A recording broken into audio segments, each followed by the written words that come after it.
Hey guys, I hope you're having a great Bulldog day, trying to stay safe and healthy out there. So let's go into what we're talking about in Algebra 1 today. First thing we're going to cover is a scatter plot. So what is a scatter plot?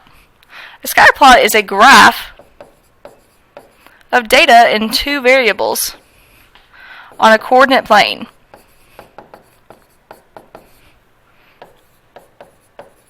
Where each data pair is represented by a point. So just like how we have been graphing lines and quadratic form equations, we're still plotting our points, but now we're just not connecting the lines or connecting the dots. So let's talk about the patterns of data in scatter plots. First thing we're going to talk about is linearity. Linearity refers to whether the pattern is linear. So that means all the dots kind of look like they're straight, kind of in a line, or the pattern is nonlinear or curved. So that can kind of look like a quadratic function where we have a parabola, different linear or nonlinear functions there as well.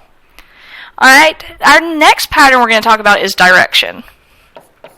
Direction refers to the direction of change in y as x gets bigger. Remember, we talk about our change in direction using our slope. So for a positive slope, when your x gets bigger, your y should get bigger. For a negative slope, when your x gets larger, your y should get smaller. And then when your slope is neutral, so your x is increasing, your y does not change. Alright, and the last pattern we're going to go over today is strength. Strength refers to the degree of scatter in a plot.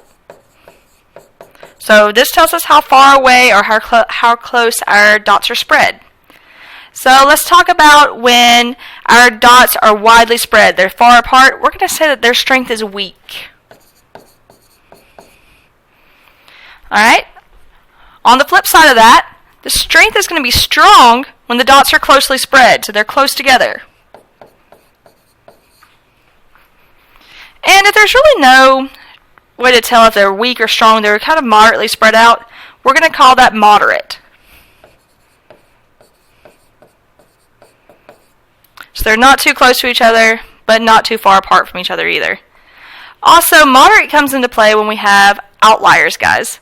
So if you've got a point that just doesn't really fit with the rest of your graph, that's when we're going to start talking about a moderate strength. So let's look at some examples. Describe the following scatter plots based on linearity, based on direction, and on strength. So first off, let's look at this first graph. We're going to look at the linearity of this. Well, most of the data falls within a line, so we're going to say that this data is linear. Alright, let's talk about direction next. Once again, if we look at our line, it has a negative slope. It's going downhill. As your x increases, your y decreases. So this has a negative slope.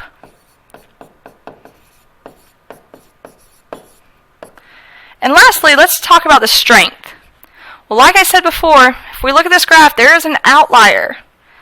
What happens then, because of the outlier, we can't say that the strength is either weak or strong, although everything in this region does have a pretty strong correlation with each other. The outlier causes us to have a moderate strength.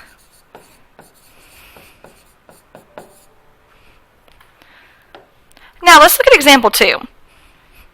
Looking at linearity, I can't find whether it's linear or nonlinear because there's really not a lot of correlation between the points.